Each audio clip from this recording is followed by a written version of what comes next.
Eskar. Eskar ki apa? Sarjana kerawitan B. Sarjana karaoke. Lho, Jadi aku kon 10 B sing aduan kene ketok kok. 1 2 3 4 5. Sampean simpen sih. Oh, 5. 10 9 8 7 6. 6 tambah 5 piro? 11. 11 kok jadi 10. Sari sangkan sarane mati kiblat papat 5 Pancer. Pandowo. Salah nek aku. Ora takoni. Sampeyan tak takoni. Takoni apa? Ana bocah telu jenenge Eka, Eko, aku. Iku edan kabeh. Heeh. Eko wingi ditambah ke rumah sakit jiwa waras mulih. Heeh. Eka waras mulih, Eko waras mulih. Sing edan Indonesia Arabe. Aku niku lho kok iso Lakin mau mbok omong ora usah bulet terus. Asi dan akum. Terus Kaya TB. kok yo ora ngerti lho kon. Wala ikafartum inna adabila sadik. Wong sing gelem syukur bakal ditambah nikmate. Dene wong sing kufur bakal entuk adab sing luwih pedih. Ananda fatu minal iman, kebersihan sebagian dari iman. Ora paham kowe wong gundul, ora mudeng niki. Iya, heeh. Mengkap-mengkap sirahe delok to bun-bunane nduk metu keluke. Heeh. Kuwi sirah apa kompor gas? Heeh. Mula nek wong urip iku kudu sedekah ya. Gawe senenge wong liya. Kul makrofin sedakotin. Ah. Wong sedekah iku ora dikurangi malah saya tambah rezekine. Contone kaya Pak Lurah nggih to Mas. Pak Lurah. Pak Lurah warga mriki sedekah kok ikhlas lillahi taala 10.000 dilipat gandakan menjadi 100.000. Iya, heeh. 100.000 kok ikhlas dadi sak yuta. Sing penting kuwi kuncine wong sedekah kuwi ikhlas.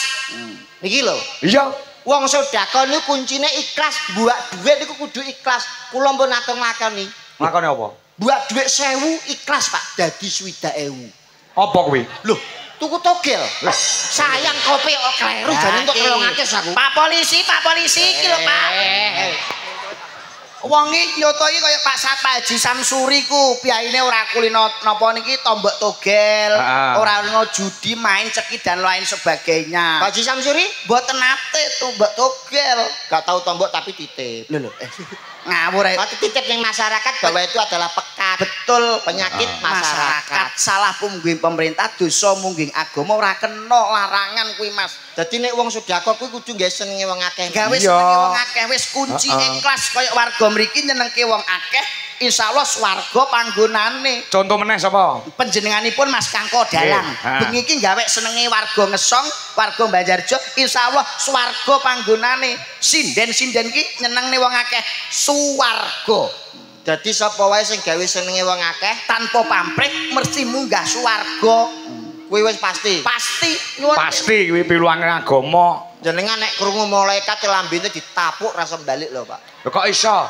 Sampeyan iki lagi ikrok loro kok nuturi wong. Lho, pancen Joko yo ngono lho.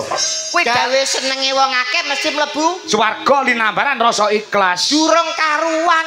Kok iso rong karuan? Lah jenengan ngerti cawe dok sing nggone dang 1000. Kuwi gawe senenge wong lanang akeh gek murah 200.000 rong dina wengi sak pijete. Lah.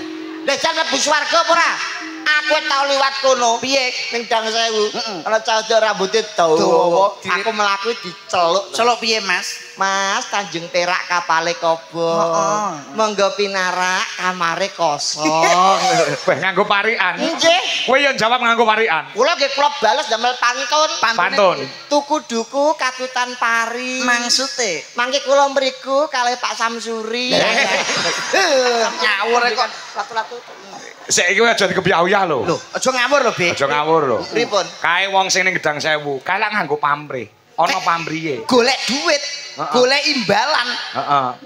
Oh, dadi nek nyenengke wong akeh niku kudu ikhlas tanpa Pamrih. ora arep-arep Duit. Ora golek imbalan, Mas. Niku pun pasti. Pasti.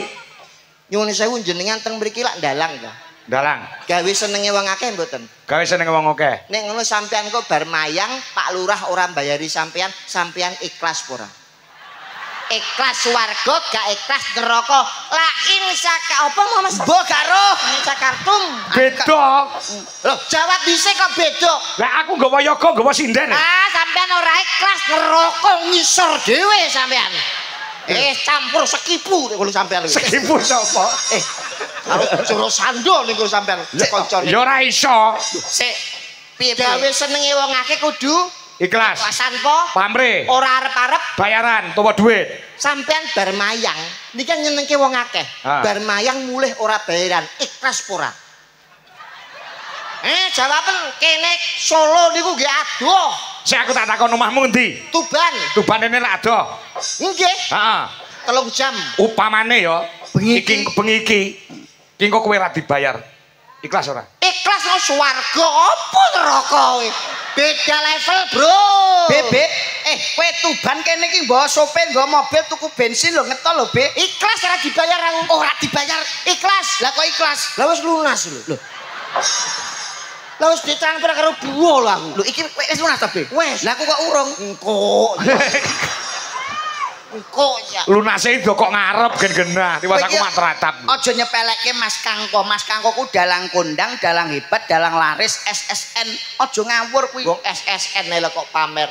Apa SSN iki? Sarjana seni, Mas. Kula sak rating kali Mas Dodok. Lho. Sing ngendang ki dosen lho. Mas apa, Mas? Eskar to? Utu. Napa? SSN MSN. Alah opo kuwi? Eskar, Pak.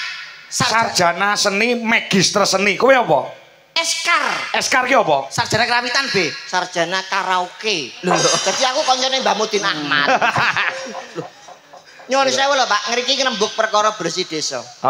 Niki kula tak urun sekedhik babakan ilmu tuwa. Oh, klungsu-klungsu nek iya. Nggih, nyuwun sewu babakan king menapa kok desa utawi warga niku kedah ngawontenaken bersih desa. Jenengan ngertos sebabipun mboten? Sebabnya apa, Be? Iki Mas Kangko ya ora ngerti lho, Be. Sampeyan ngerti apa ora?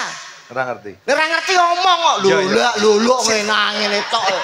Aku ben paham, ben nek ora ngerti sampeyan takon. Berena diluke. Ya apa? Graji cangkemmu. Nesu lho, Aku ki wedi arep jawab kok ndak kleru meneh ngono lho. Niki babakan nyusun niki mboten guyon lho, serius lho. Lho iki wis serius. Kula aku ngati-ati ditakoni. Lah nggih sampeyan bleset jawabe guyon, bojomu tak pek lho. Lho, sik to. Wong perkara tanggapane kok ndagel kok dadak nglelang bojo lho. Iki ngomong perkara babakan ilmu tuwa, Mas.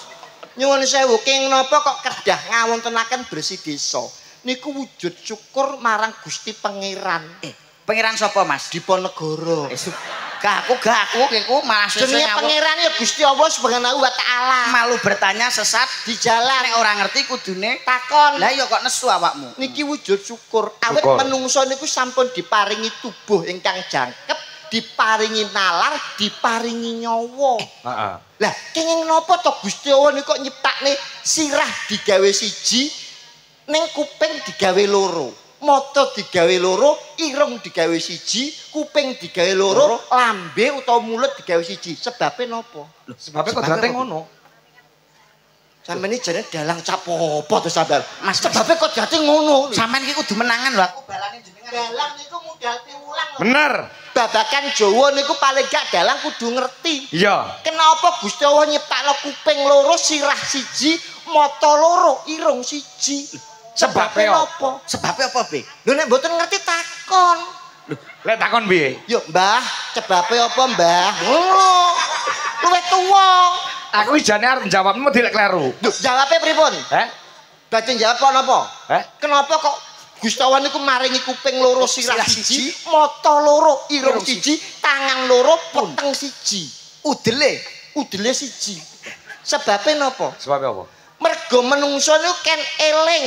Maksude eling, Be. Berpikirlah 2 kali sebelum kamu melakukan satu perbuatan. Eling lan waspada. Mangsake durunge tumindak napa-napa kudu mikir ping pindho. Ben ora salah kedaden. Kenapa driji kok 10? Drijine sampean pira? 10. 10 kowe, Be. Lah sampean jenenge awas ora to? Kowe kok ngicit. Iki 10 kok ngomong 10. Bekerne. Pira niki? 10. Lah kleru lho. 10 B sing aduan kene ketok kok. 1 2 3 4 5. Sampeyan simpen sik. Oh, 5. 10 9 8 7 6. 6 tambah 5 pira? 11. 11 lho jadi 10. Lho kok ngomong 10 lho. Sampeyan golek tambah kok ndi to, Pak Kang? Lah ya kok iso luwehi lho. Sik, 1 2 3 4 5. Simpen. Tabung 10 9 8 7 6. Niki pira? 6. Niki pira? 5. 6 tambah 5 pira? 11. Lah jare kok 10. Lek golek Sampeyan tambahan cacat. Oh bener lek sangklir sampeyan ngerti. Jangkrik. Lah lek menghitung kok dhuwur kok. Lah sebabnya apa manusa kok mesti diweni driji 5? Driji tengen 5 kiwa 5 driji sikil tengen 5 sing kiwa 5. Lah sebabnya apa? Niku merukun Islam. Rukun Islam. Wong urip nalika dilerekaken wonten alam donya dipun kandhut ibu Nawa Candra Dasamuka. Nawa Candra Dasahari nek kuwi aku ngerti. Kowe ngawur sik ta iki. Nawa Candra Dasahari, Nawa kuwi sanga, Candra ki sasi. Dasa ki 10 hari dina, sangang sasi 10 dina. Lah niku lho. Goblok pun ta iki. Kok niku menungso niku dilairke wujud keadaan urip. Heeh. Urip niku napa? Urip ki iso ambekan. Sik to, kabeh-kabeh kok kleru. Yo Sampeyan sesuk Aku iki lek jawab meni wedi lek kleru ngene iki lho. sampeyan sing spesifik urip ambekan cah cilik yo ngerti nek urip niku ambekan. bener to, B. Urip niku napa? Urip ki iso obah. Kabeh nek urip yo mesti obah. Sampeyan nggih nalar lho, Pak. Pak sampean kudu menangan lho begiki lho, Pak. Aku gah lho, aku nek sampean kalah lho. Lah pangertenku kuwi kok. Nek jenengan pengen ngerti artine urip sampeyan kudu goleki kayugung susuing angin banyu perwitasari sangkan paraning dumati kiblat papat 5 Pancer. Pandhawa. Salah nek aku. Gampot jaran tenan. Iki lho sampe kudu paham. Sik, isa kita balik nih anu, coba Dro. Kuwi omong urip ambekan salah, obah ya salah. Nek miturut kowe urip ki piye? Lah mulane ngaji. Lho, lah kok ngerti alibata ana pira? Nate ngaji napa mboten? Alibata akeh pira? Alibata. Lah, 30 termasuk lam jalalah, Bos. Wis tak iwangi. 30. Nggih. Alibata ana pira? 30. Niki ketara tau ngaji. 30 ndul gundul. Alibata niku 3. Alibata sajib kak kok dadal. Sing takok sajim hahok sapa? Kula niki takok alibata niku enten pinten? Lho, Ditung ora ngandel. Alibata Sing takok sai sapa? Alibata akeh ana. 3. Lah, ngono lho. Iya celuk-celuk. Ngaji lho, mbae diceluk-celuk. Mbah, Pak Mbah. Hubungane apa urip karo alibata iki lho? Lho, jenengan nek pun ngaji mesti ngerti artine urip saka huruf hijaiyah alif fathah a, alif kasra i, alif doma u. diwaca A I U. A I U tegese. Aku iki urip. tenan tiba TB nggih pinter ya, Bos, ketoke gundul ngono kuwi. Paham lho mboten? Nek ora paham dicatet aja meneng ae. Boyo sekali-kali ana pulpen isine mek rokok tok niku lho. Dicatet. Alif fathah A, alif kasra I, alif domah U. A I U. Artine aku iki urip. Urip kuwi asale saka sapa? Urip kuwi asale saka apa, Be? Saka apa? Lho kok takon aku sampean tak takoni kok takon. Sampeyan tanggapan ping 12 kok mosok urip asale saka sapa ora ngerti. Urip kuwi asale saka Gusti Allah. Alah sing ngomong sapa? Lho, ya bener Salah neh to. Salah neh aku jawab selalu salah. Gusti Allah niku maringi tapi enten lumantare. Lumantare saka sapa? Sapa? Bak fatkaba, bak kasrobi, bak domabu. Diwaca Babibu. Yang Urip kuwi asale saka babibu. yang Babi, Bu. artinya B. Bapak rabi ibu. Iya. Ngono lho. Catet ya, Be. Catet aja kok ngene lho. Kena gawe goro-goro paling gak ndek bahan lho. Iya ya su. Oh, urip ki saka asale saka Bapak Rabi ibu. babibu. bapak rabi ibu. Pun paham jereng? Paham. Alibata ana? 3. Nah, ngono. Oh iya. Iso takoni karo Mbak Sukron, "Kok alibata piro?" 3 lho, Pak. Oh, dalang edian mesti ngono. Lah, urip kuwi diwiwiti saka kapan? Lah urip ki diwiwiti saka kapan, Be? Ha, urip diwiwiti saka kapan? Sekolah lahir. Oh, malah kasumtu wa bika. Kowe dalang kene cuk, aku salah terus kan mau. Aku jawab anak bener lho kan. Sampeyan ditanggap ning kene ping 12 kok iso jawab. Apa gantian apa piye Aku bayarane? ki aku jawab ki ora anu lho, aku yo mikir ning salah terus. Lho, salah sapa sampeyan ra gelem sinau? Lho. Aja mek ngapane wayang tok, akhirat kuwi dipelajari.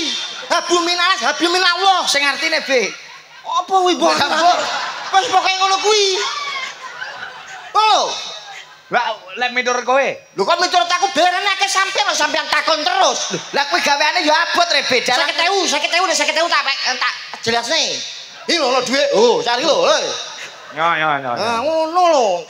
Jil Basuki iku mawa beya. Aja main njaluk ilmu terus sekolah wae bayar kok. Sampean merguru ora bayar. Mulane sesuk aja ngejak aku neh, ndak sampean kelangan 50 ngono lho. Lah kowe ape melok sapa? Iya melok Pak, melok. Balik lek mana? Duit 50. Lho. Sampean ikhlas ora? Ikhlas. Lah ya ikhlas kok dibalekne. Oh iya wis sak karepmu. Lah iki ya 50 iki. Alah cerewet. Ki mau urip iki asale wiwite Urip niku asale saka tak fatkata, tak kasroti, tak domatu. diwaca tatitu. Urip kuwi diwiwiti saka tatitu. Ha. Balita nganti tuwa. Oh, tati itu ku balita nganti tuwa. Itu yang dinamakan siklus kehidupan sing dijenengno urip. Lah wong urip iki kudu Golek gendaan. Dadi Cangkeme elek to. mayang ke dhuwit 50 ning Dang Sewu. Sajan iki. Mas Kangko. Apa? Nyuwun sewu ampun sadipercaya omongane TB. Lah ngapa? Wong niku nek kakean omong niku padha karo kaya wong edan tong Yo. kosong berbunyi nyaring. Jane jawab aku wis bener Bener, kabeh. nggih. Ning aku disalahke terus. Arep mirang-mirangke. Berarti kowe kakean omong. Kakean omong Tong kosong berbunyi nyaring. apa-apa nek kakean omong Kaya wong edan kaya wong stres. Diam kuwi- itu adalah emas kunci wis kuwi. Diam itu adalah Emas. tong kosong berbunyi Nyaring nyaring. wong nek kakean omong kaya wong edan ora enek isine. Wis pasti. Pasti Mas. Deal ya. Deal. 50 tak balekne nek ra trimo. Diam itu Mas tong kosong berbunyi. nyaring Wong nek kakean ngomong kaya kaya wong edan, niki pun pasti. kaya wong kentuk, Wong gendeng, wong gendeng. wong petuk, Heeh. wong sampel. Heeh. Jenengan dalang jam pinten? Jam 09.00. Ngaten niku tugasnya napa dalang? Omong. Omong dhewe ngaten niku. Yo nganti jam 4 esuk. Lho iya piye jam 09.00 nganti jam 4 esuk. Heeh. Omong dhewe. Yo. Diam itu Mas tong kosong berbunyi. nyaring Wong nek kakean ngomong kaya wong gendeng. sampean ngomong ke jam 09.00 nganti jam 4 Heeh. ngomong dhewe. Heeh. Syarat cirine wong edane apa Mas? Cirine wong edan ki omong dhewe disauri dhewe uda mlebu pasar. Iki omong dhewe disauri dhewe. Bengi iki wong ngesang nanggap dalan gendeng. Sesek ta. Cirine wong edan apa? Omong dhewe uda saba pasar. Nyuwun sewu Mas, jenengan nek adus ngaten niku nggih damel blangkon biskat jarik ngaten. Yo udah ta adus kok. Udah. Udah. Apa? Syarat kedua terpenuhi. Heeh. Nek jenengan nek tumbas terong bayem ngaten niku teng ngene toko bangunan. Yo ora to celuk kok celuk.